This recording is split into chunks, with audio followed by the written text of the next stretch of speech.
Amongst the chaos of the Omicron outbreak in New Zealand and the worst flooding in history in Australia, I recently went to the Emergence conference in Sydney. So a special client of mine wanted me to be there for coaching preparation for their investment pitch. We've been working together over the past 5 years, and from our first pitch together, they won the Best Pitch of the Night award at the Ice House Ice Angels event in front of over 900 potential investors. And we've been working together doing some cool stuff ever since.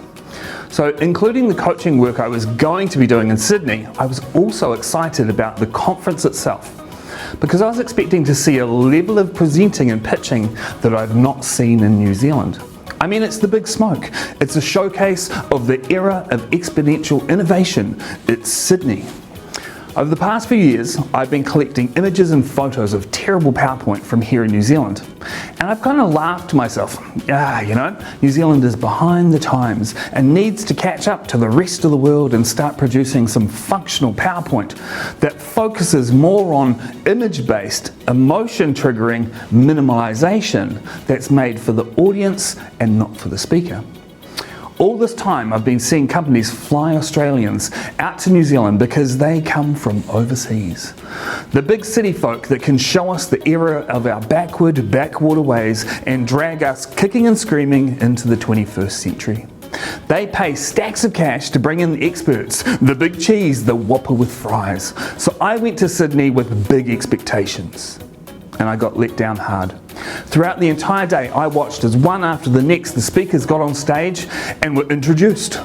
And without delay, they dived straight into their PowerPoint, or it would be more fitting to say what it really was: their PDF, their document, or in some cases, their About Us page, copy and pasted from their website. Now, there were 2 large screens at the bottom of the stage set up so the speaker could see their PowerPoint.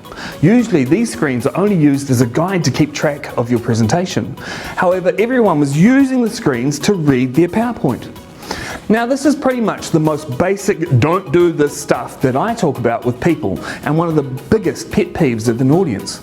The reaction was always the same. If you were just going to read off your PowerPoint, we could have done it ourselves. And that's another part of the problem. We read faster than you talk. So we've already read ahead of you, and that's a pointless presentation.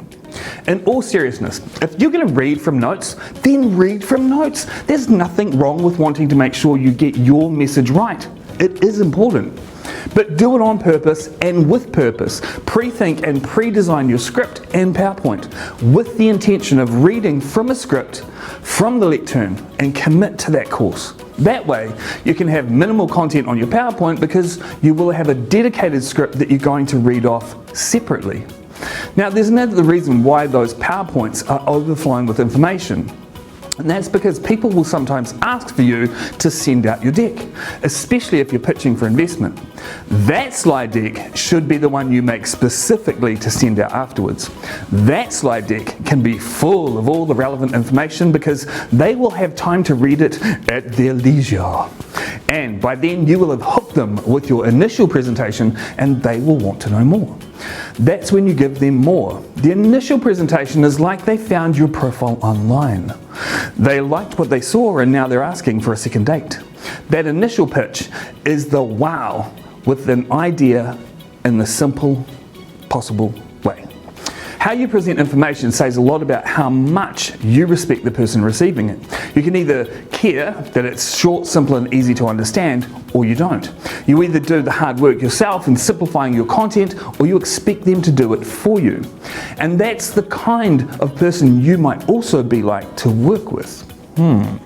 It can be very tempting to try and give the audience all the information in one go, but that's just not how we as humans take in information. And what I've failed to tell you yet that really blew my mind is all the speakers were there had to pay to be there. So why didn't they or their company invest in some coaching to make sure these things were fixed? Now there's something to think about. So my trip to the Big Smoke taught me that whether you're the big cheese or the whopper with fries in New Zealand or in Sydney, these problems are universal. And there is a very small number of people that invest in solving those problems. And those that do stand out above the rest. In a sea of mediocrity, they are easy to recognize. My client got off stage and the person who had been doing the headset mic setup over the course of the conference said, "That's the best pitch I've seen." And that's exactly what you want to hear and why you invest in coaching.